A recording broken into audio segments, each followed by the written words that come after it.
आइए Kumar Shyam, please sit down. आइए बैठिए। Thank you sir. नमस्ते साथियों, मैं Vijendra Chauhan. Please sit down podcast में आपका स्वागत है। हम इस पॉडकास्ट में बातचीत करते हैं समाज के अलग अलग तबके से आए हुए अलग अलग महत्वपूर्ण लोगों से। और आज हमारे बीच एक शानदार, एक बहुत बेहद प्रसिद्ध और बहुत ही संवेदनशील पत्रकार, यूट्यूबर मौजूद हैं, कुमार श्याम। कुमार श्याम जी, आपका स्वागत है पीएसडी पॉडकास्ट के इस संस्करण में। आपने मौका दिया था सर, सौभाग्यशाली। हम अपने श्रोताओं को बताना चाहेंगे कि इस समय जिस समय इन्फ्लुएंसर बिरादरी आपको गलियों में चिटकी दिखाई देती है, गांवों में, गांव से इस सोशल मीडिया की जो गतिविधियां हैं उन्हें आयोजित करने में कुमार श्याम पिछले 6 साल से सक्रिय हैं। तो चलिए बातचीत करते हैं, उन्हीं से पूछते हैं। कुमार श्याम जी, बताइए अपने विषय में हमारे दर्शकों को अब तक की आपकी यात्रा क्या रही है, आपकी सामाजिक आर्थिक पृष्ठभूमि के विषय में भी बताइए। पहले तो आपका बहुत बहुत आभार व्यक्त करता हूं कि आपने मुझे इस पॉडकास्ट में जगह दी और पहला आपका एपिसोड है, और इसके लिए भी मैं अपने आप को खुशनसीब समझता हूं। देखिए सर, 2017 में मैं किसी एक निजी विद्यालय में पढ़ाता था। मेरे सह अध्यापक थे, उनके पास एक सेकेंड हैंड मोबाइल था, वो बेचना चाहते थे और वो मैंने उनसे खरीद लिया। हमारे जो प्रिंसिपल थे भरत जी, उन्होंने मुझे दिलवा दिया। तो खेल खेल में उसका जो फ्रंट कैमरा था उससे अपना वीडियो रिकॉर्ड किया, उसमें खुद को सुंदर महसूस किया तो और रिकॉर्ड किया। उसको डालने की जगह मिली यूट्यूब, तब नया नया नाम सुना था। 2017 में मेरे ख्याल से मेरी 18 वर्ष आयु थी। तो मैंने खेल खेल में शुरू किया और उस वक्त मैं कुछ टूटी फूटी कविताएं लिखा करता था, फेसबुक पे टिप्पणियां किया करता था। अब जाके पढ़ता हूं तो बहुत बचकानी लगती है, लेकिन उस समय बहुत इंटेलेक्चुअल प्रतीत मालूम होती थी। तो वहां से यह बात शुरू हुई और उसके बाद में यह एहसास हुआ कि इस मंच पे हम एक ऑडियंस बिल्ड कर सकते हैं। और उस जमाने में एक राजनीतिक रूप से एक बदलाव महसूस किया जा रहा था, क्योंकि मीडिया को लेकर काफी तीखी आलोचना थी। रवीश कुमार के ब्लैक स्क्रीन कार्यक्रम काफी उसमें मशहूर थे। तो उस समय प्रभाव बहुत गंभीर पड़ा रवीश जी का। बाद में तो अनेक आलोचनाएं की जा सकती है, लेकिन उस वक्त मेरे मन पे उनका बहुत अधिक प्रभाव पड़ा और उनसे मैं बहुत ज्यादा प्रभावित हुआ। उनकी जब लौट कर देखी उनकी रवीश की रिपोर्ट, तो मैंने भी उन्हीं की शैली को उनकी प्रेरणा के रूप में स्वीकार करके अपने YouTube चैनल पे वीडियोस बनाने शुरू किए। सहज बुद्धि से अपनी बात रखता था, लोग जुड़ते गए, कुछ पैसे आते गए। फिर लगने लगा कि ये एक उद्यम भी हो सकता है, अपनी बात कहने का मंच भी हो सकता है। और मेरा जो सादापन था, क्योंकि मैं गांव से सब कुछ करता था, अपने घर से ही सब कुछ, पहले फोन से, फिर पहली किस्त के से कैमरा लिया, उसके बाद में DSLR लिया। तो यह सारी जो गतिविधि थी वो वहीं पर मैंने अंजाम दी। तो उसके बाद में ये सारी चीजें लोगों ने पसंद की और सब्सक्राइबर बढ़ते गए। आज मैं यहाँ हूँ। मेरा छोटा सा परिवार है, हम 4 लोग थे, माँ बाप और हम 2 भाई हैं। पिता मजदूरी करते हैं, तगारी का काम करते हैं, माँ गृहिणी है, खेत भी जाती हैं और सिलाई के साथ हमें पढ़ाया और आज भी वो काम करते हैं। अब जब मैं आपके साथ पॉडकास्ट कर रहा हूँ तो संभव है कि माँ खेत हैं और पिता शायद मनरेगा गए हुए हैं। तो उस घर से, और मेरे भाई भी खेत में ही काम करते हैं। मेरे भाई मुझसे पहली जिम्मेदारियां आने से पहले मेरे भाई के कंधे थे, उन्होंने संभाला कि तुम्हें जो करना है वो करो, पीछे का काम हम सारा देख लेंगे। तो अब उनको लगता है कि हाँ, कुछ तो किया है इसको सपोर्ट करके। ये खासी रोचक कहानी आपकी अब तक की है। और आप जब इस मुकाम पर हैं तो मैं जानना चाहता हूँ कि अपने आप को आप कैसे देखते हैं? आप अपने आप को एक यूट्यूबर मानते हैं, अपने आप को एक सामाजिक कार्यकर्ता मानते हैं, पत्रकार मानते हैं, शिक्षक मानते हैं? क्या क्या आपको अपनी कौन सी पहचान सबसे प्रमुख लगती है? मुझे यूट्यूबर कहा जाए तो मैं अपने आप को थोड़ा सहज महसूस करता हूँ कि ठीक है, कुछ उत्तरदायित्व कम होते हैं यूट्यूबर कह देने से। लेकिन शुरुआत में लोगों ने पत्रकार कहा और किसी ने जब पत्रकार कहा तो अच्छा महसूस हुआ कि कोई पत्रकार कह रहा है।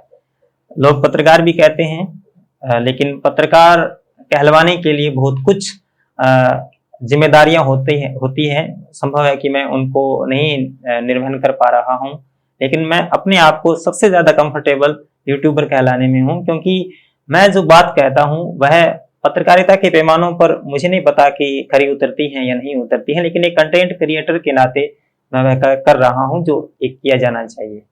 अगर इस बातचीत को जारी रखें, इस वाले हिस्से को, तो जब हम आपके वीडियोस को देखते हैं आपके चैनल पर, तो शुरुआती वीडियोस में ऐसा लगता है जैसे कि आपके अंदर एक तरह के एक्टिविज्म की आग है।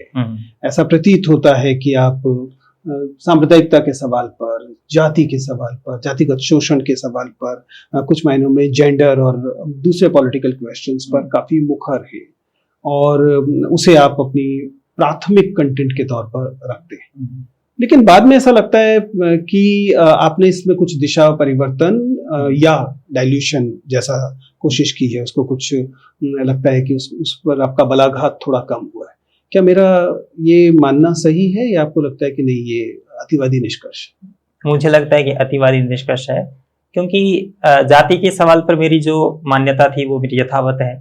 सांप्रदायिकता के सवाल पर मैं उतना ही उग्र हूँ जितना मैं पहले था, और जेंडर के सवाल पर भी मैं उतना ही संवेदनशील हूँ जितना होना चाहिए। संभव है कि मेरी मान्यताएं गलत हो सकती हैं, लेकिन मुझे लगता है कि जाति इस देश का सच है और सांप्रदायिकता भी सच है, और मैं इस बात को भी स्वीकार करता हूं कि सांप्रदायिकता हर एक समुदाय में अलग अलग अनुपात में मौजूद है, और किसी भी व्यक्ति को किसी एक समुदाय के प्रति उग्र होने की बजाय अगर हम समानुपात में अगर उनकी हम आलोचना करें, जब भी हमारे सामने वो प्रश्न खड़े हों, तो वह एक न्यायपूर्ण बातचीत होगी। तो मैंने कोशिश यही की है कि हर तरह की सांप्रदायिकता का मुखरता से विरोध होना चाहिए। जाति के नाम पर कहीं भी अगर अत्याचार है, मैंने भी महसूस किया है। मेरी जो शुरुआती जर्नी रही है 2017-18 में, तो मैंने जातीय उत्पीड़न भी अपने जीवन में महसूस किया है, अपने माता पिता या मेरे परिवार को महसूस करते हुए देखा है। तो मैं तो जिस दंश को मैंने अपने ऊपर झेला है, तो मैं उससे दूर कैसे हो सकता हूँ, क्योंकि वो तो मैंने सच भोगा हुआ है, पढ़ा हुआ नहीं है।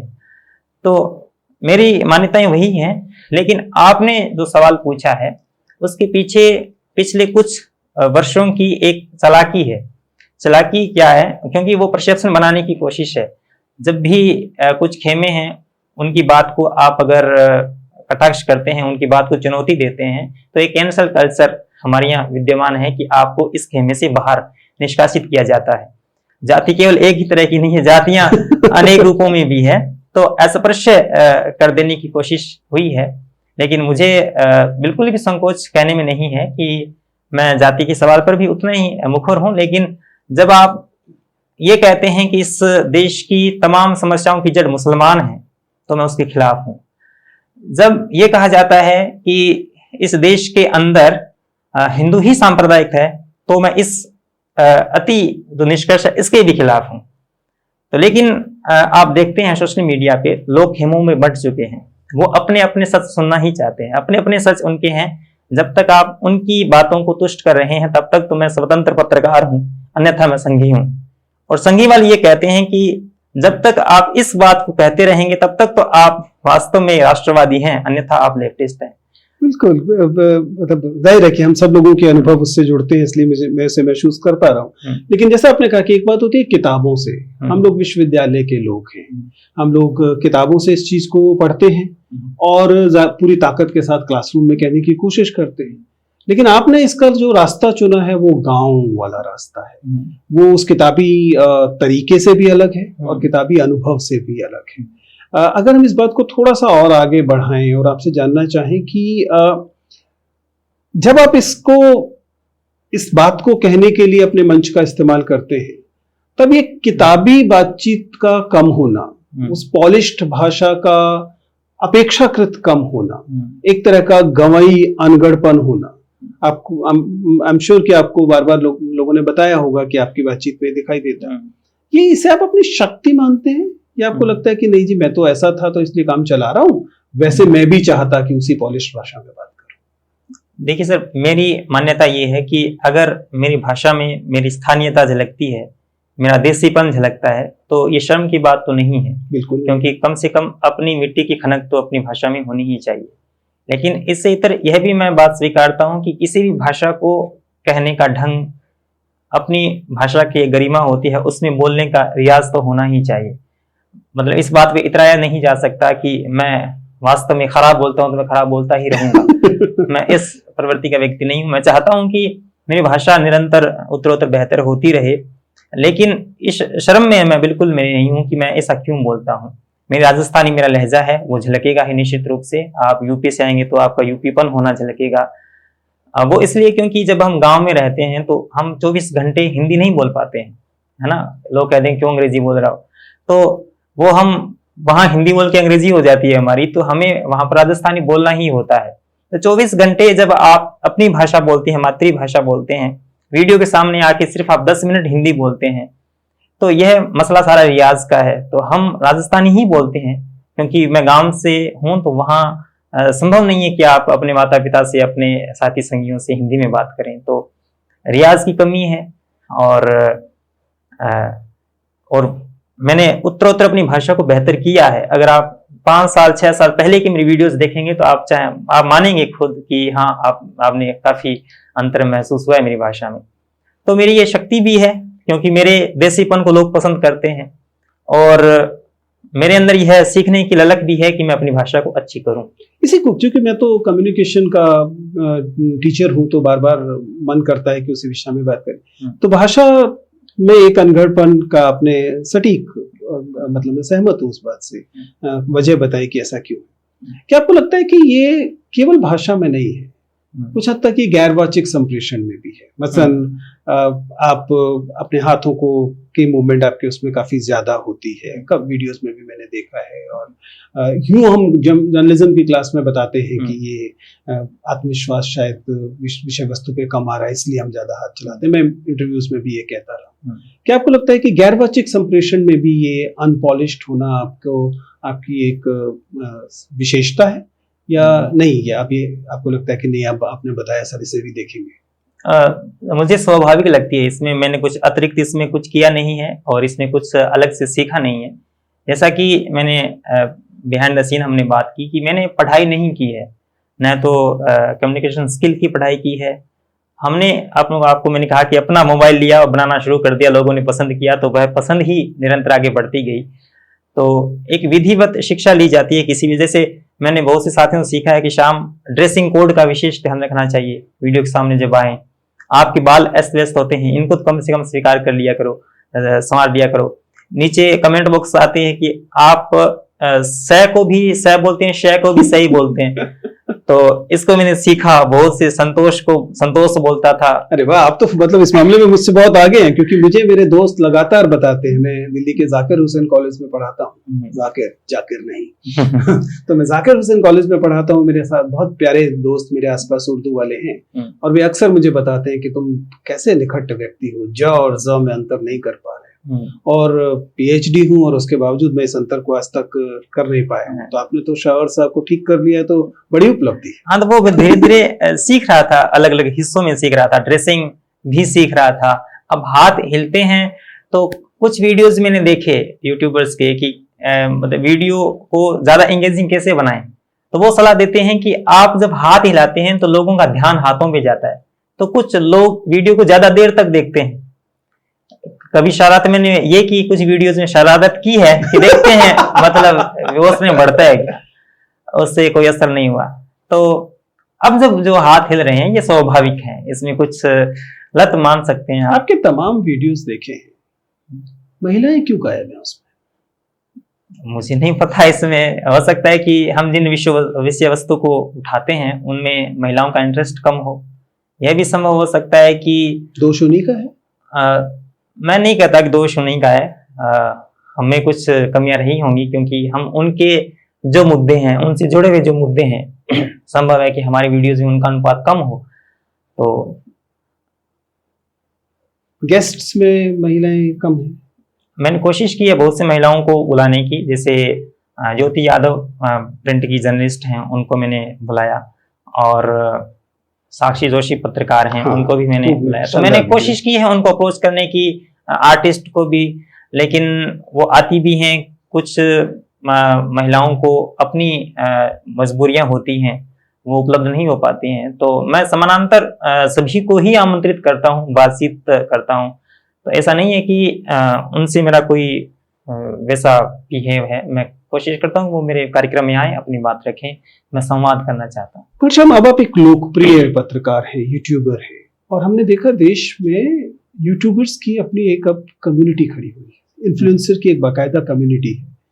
मेरे पास भी बहुत बार इनवाइट्स आते हैं और अलग अलग पार्टियां होती हैं और वो लोग कॉन्फ्रेंसेस इत्यादि होती हैं, लेकिन वहां भी एक किस्म का अभिजात्यपन हमें देखने को मिलता है। मैं जब कभी एक आध बार अधिकांश जगह पे मैं नहीं जाता हूँ, मना कर देता हूँ, लेकिन कभी कभी एक आध बार गए हैं तो देखा एक किस्म का अलग अभिजात्यपन वहां दिखाई देता है।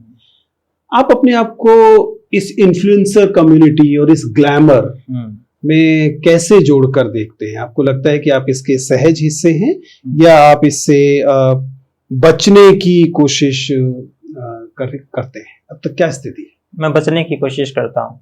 मैं इसलिए कोशिश करता हूँ क्योंकि जब हम किसी भी क्रिएटर को, अब जब एक ब्लॉगिंग का अपना एक प्रारूप है, जब लोग लोकप्रिय होते चले जाते हैं, कुछ यूट्यूबर्स या जो भी इंस्टाग्राम सेलिब्रिटी हैं तो वो अपनी निजता के साथ खिलवाड़ करने लग जाते हैं। और एल्गोरिथम जिस तरह से काम करता है किसी भी सोशल मीडिया प्लेटफॉर्म का, तो उस तरह से वो ढलने की कोशिश करने लग जाते हैं। एल्गोरिथम को अपनी तरह से नहीं चलाते, बल्कि एल्गोरिथम पर खुद सवार हो जाते हैं। वो इस तरह से कि इंस्टाग्राम पे हम अगर ज्यादा फुहड़ता दिखाएंगे तो हमारी रीच ज्यादा बढ़ेगी। तो बहुत से मैंने अच्छे भले जो क्रिएटर हैं उनको देखा है कि वो उसी धारा में बह रहे हैं। मैं अपने बारे में बात करूं तो मैं उस धारा में बहना नहीं चाहता हूं, क्योंकि हम जिस तरह की समाज का निर्माण कर रहे हैं उस समाज में कम से कम विवेकशील लोग हों, संवेदनशील लोग हों। और सोशल मीडिया पे जिस तरह की सामग्री जो मशहूर पत्रकार हैं, मशहूर क्रिएटर हैं, वो जिस तरह से जो एडिक्शन का जो माहौल है सोशल मीडिया पे, उसी में ही वो चार चांद लगा रहे हैं, उसी में ही भूमिका निभा रहे हैं। तो मैं चाहता हूं कि मैं उस चाल में, उस भेड़ चाल में शामिल न होके जो सम्यक बात है, जो सहज बुद्धि से मैं कह पाता हूं, संभव है कि उसमें अनेक कच्चापन हो सकता है उसमें कुछ खामियां भी हों, लेकिन कम से कम जो स्पष्ट दृष्टि से दिन के उजाले में जो चीजें दिखाई दे रही हैं कि गलत हैं, सिर्फ एल्गोरिथम से ही रीच बढ़ सकती है, ऐसा करने से, उसमें शामिल होने से बेहतर है कि उनसे अलग हों। सही बात है। अगर इस बात को जारी रखें तो आपने बताई कि युवाओं में एडिक्शन की चीज दिखाई दे रही है, क्रिएटर्स की भी एक ऐसी बिरादरी चारों तरफ खड़ी हुई है जिसकी वजह से अब युवाओं को ये लगने लगा है कि ये इंस्टाग्राम, ये सोशल मीडिया एकदम इंस्टेंट फेम और इंस्टेंट पैसे को कमाने का जरिया है। इसका क्या प्रभाव आप सामान्यतः इस तरह की भेड़ चाल का देखते हैं सोसाइटी पे और कितना शुभ मानते हैं इसे?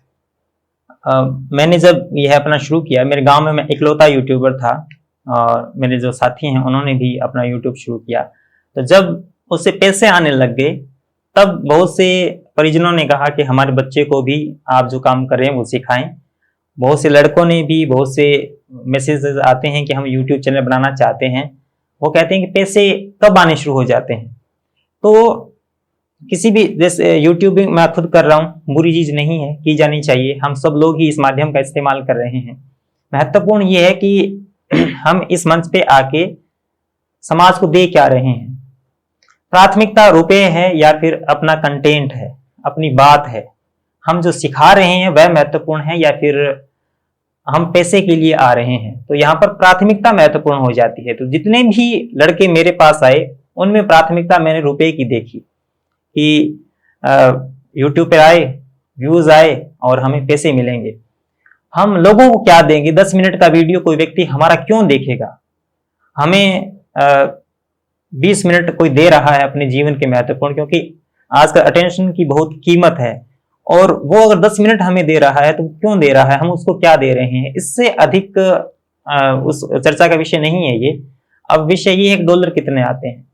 तो मैं समझता हूं कि युवाओं के अंदर इस तरह की प्रवृत्ति ज्यादा देखी गई है कि सोशल मीडिया पे बहुत ही जल्दी फेमस हुआ जा सकता है, बहुत पैसे बन सकते हैं और गाड़ियां वगैरह हम खरीद सकते हैं, लेकिन बहुत कम जोर इस बात पे दिया जाता है कि अगर हमारे पास लाखों लोग इकट्ठे हो जाते हैं तो उस ऑडियंस को हम क्या देंगे बदले में।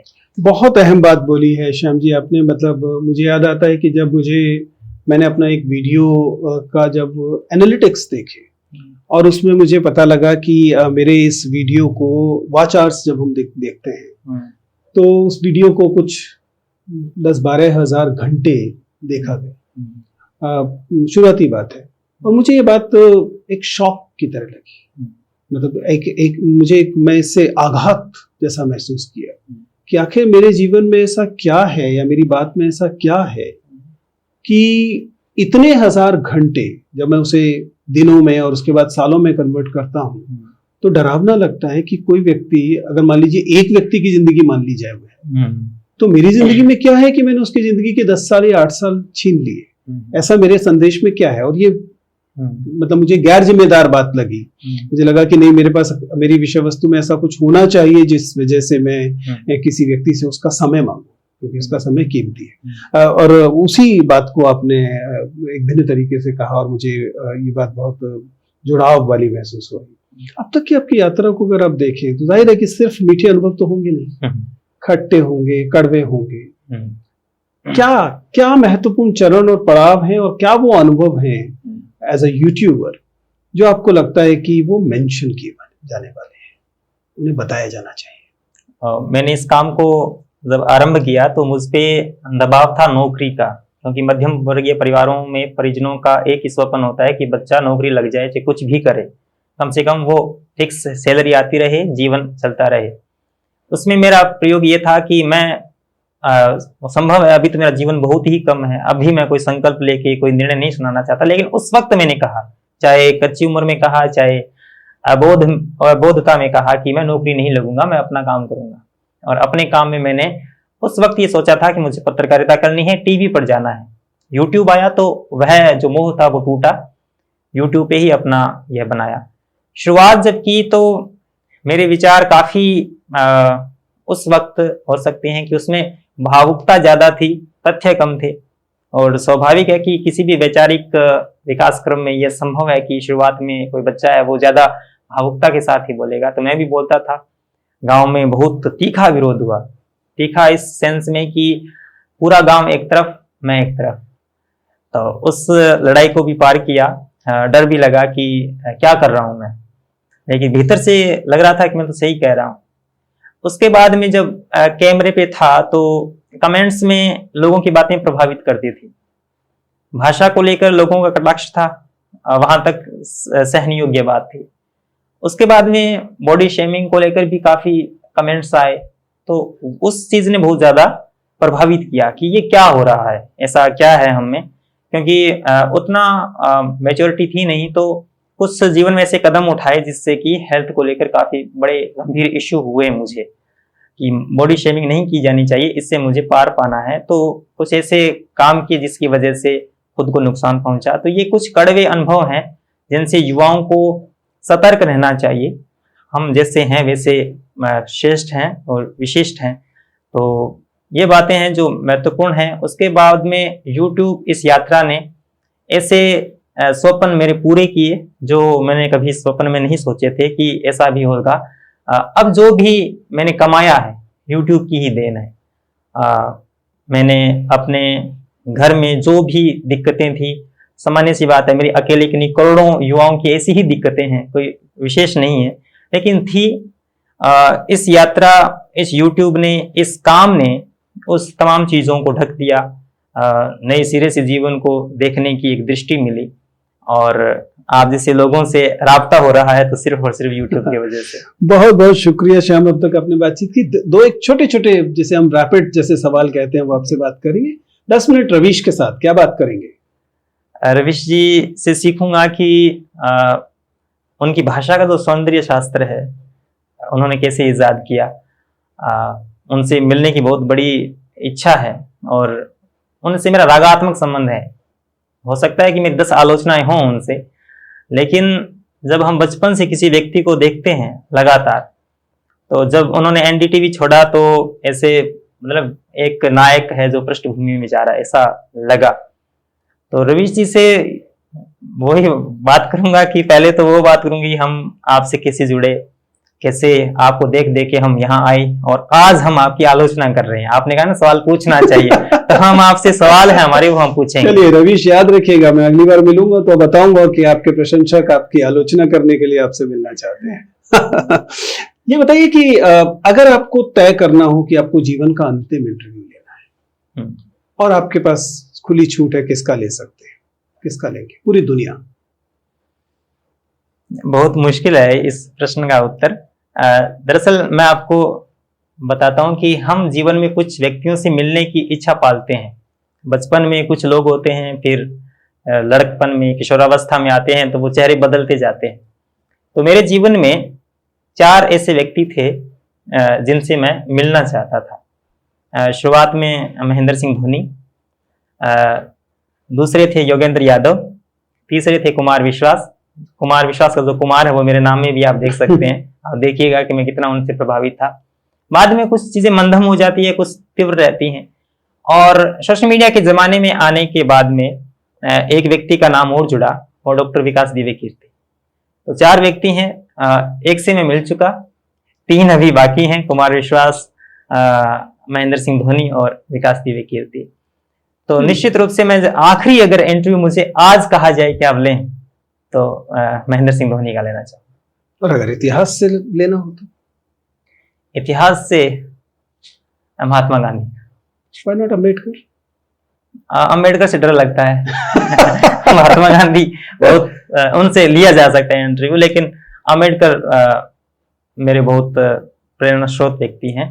लेकिन महात्मा गांधी बहुत, उनकी जैसे महेंद्र सिंह धोनी है तो उनकी जो गरिमामयी उपस्थिति है वो मुझे पसंद है। कुमार विश्वास की वाक्पटुता, डॉक्टर विकास दिव्य कीर्ति की शालीनता और योगेंद्र जी की वाणी।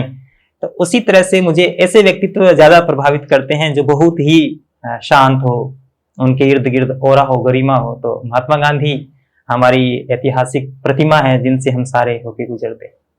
बहुत बहुत शुक्रिया कुमार श्याम हमसे बातचीत करने के लिए। प्लीज सिट डाउन पॉडकास्ट के हमारे दर्शकों को संबोधित करने के लिए हम आपका आभार व्यक्त करते हैं कि आपने हमें इतना समय दिया। एक छोटा सा उपहार आपके लिए मेरे पास है जो मैं आपको देना चाहूंगा। Thank you such.